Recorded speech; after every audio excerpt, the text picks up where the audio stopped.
welcome back to the Kundalini Yogini. It's Prasida and I'm so excited to be filming outside today and sharing a story with you that I hope helps you all who are and maybe suffering with social anxiety. And I really just wanted to share and open up more about my life with you guys. So even if you're just interested in learning more about my personal life, that's what this video is going to be about. So after high school, which was in 2014, I embarked on one of the most crazy journeys of my life, and I moved to South America with a program called Global Citizen Year. I decided actually early on in high school that I didn't want to go straight to college. I wanted to go out into the world. I was ready to go make a change, and I really wanted to embrace the world and travel and different cultures and learning in a real way instead of just going right to college. So I decided to take a gap year. I got placed in Ecuador, which is a country in South America. I'll show you guys a map here.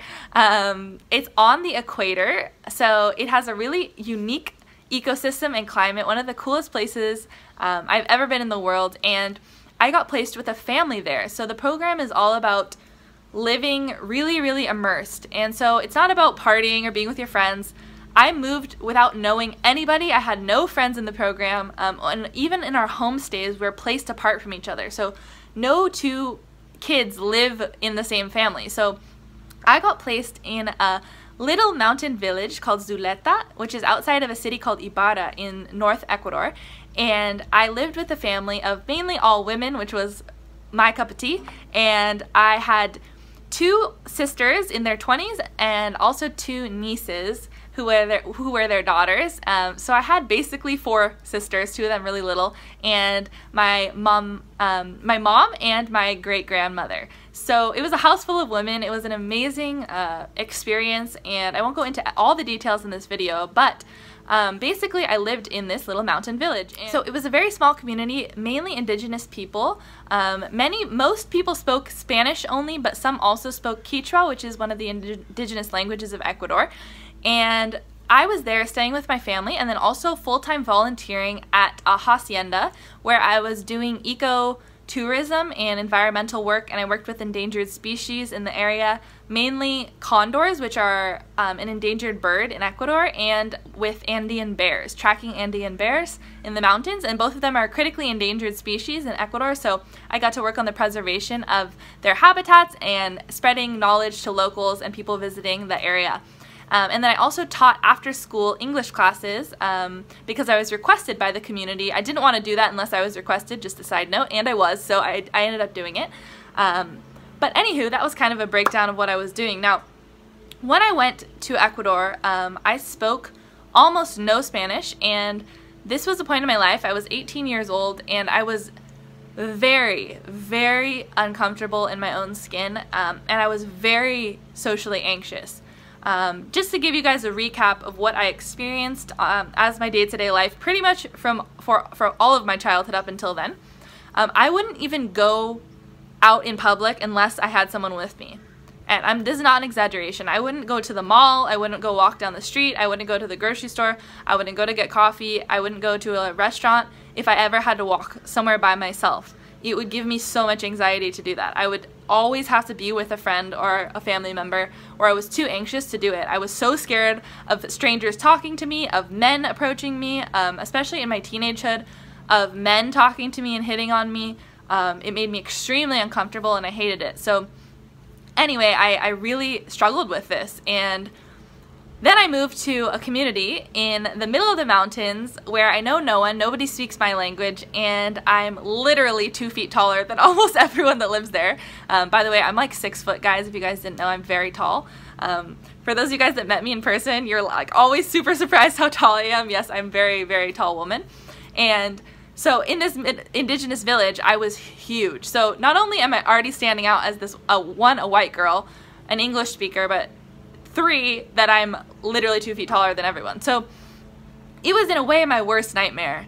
But moral of the story, it's actually how I broke this for good, how I broke my social anxiety for good. And to put it simply, it was all about facing the fear.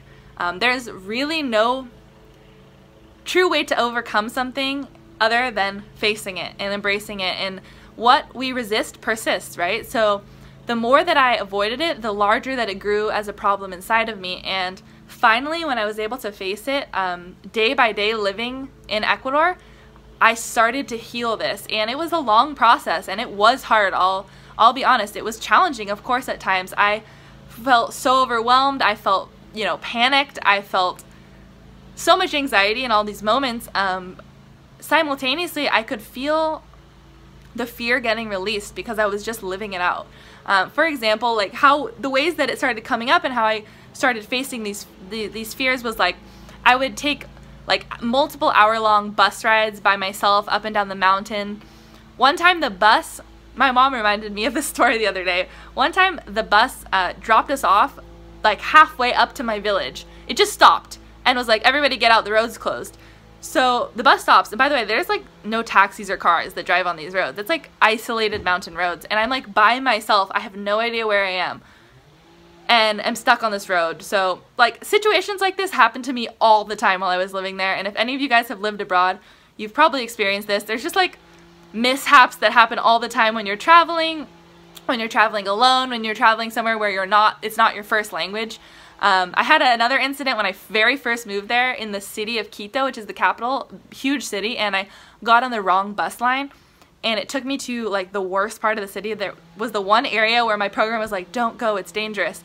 And it took us to that area, and I was literally like so panicked. I had no idea where I was. I was just sweating, and I didn't have a working cell phone. So like so many scenarios like this, which were my worst nightmare, I just kept facing over and over again. And especially the most important and pivotal part of it was my life in my village. So the more and more that I got to know community members, that I got to see how welcoming and non-judgmental all these people were, in reality, and how all these fears were exactly that, just made up in my head. And I felt so, so welcomed and embraced, and I never felt in danger or uncomfortable any more than I ever have here, if not much, much less actually than I ever did in my hometown of Huntington Beach, California, growing up. And so it was a really eye-opening experience to start to embrace.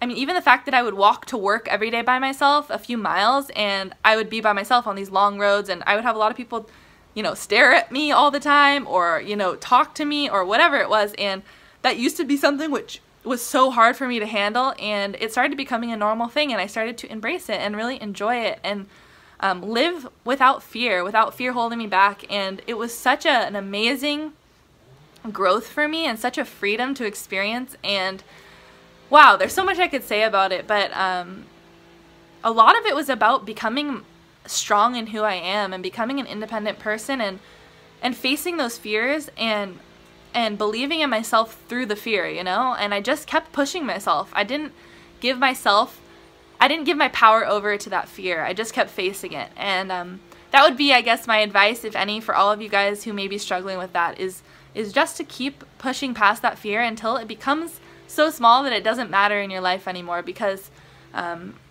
having social anxiety is no way to live. It is a tortured existence, and I don't want that for any of you guys. So if you need personal support with this, please message me on my Facebook. It's at Kundalini Yogini Prasida. I'll link it always in the description of my videos if you need to find it. But please do personally message me on there, on my Instagram, which is the same name. You can always connect with me there personally if you need additional help, or comment down below, and I will try my best to respond to all of you guys and support you along your journey of healing. I just wanted to share this this moment of my life with you guys and how I really got out of it and embraced it, and so you guys know a little bit more about me and who I used to be. So yes, I've been through a lot of things that you might not expect. This is just one of them, but I hope that you enjoyed the story, and I will see you guys soon in the next video. Love you all. Nityananda.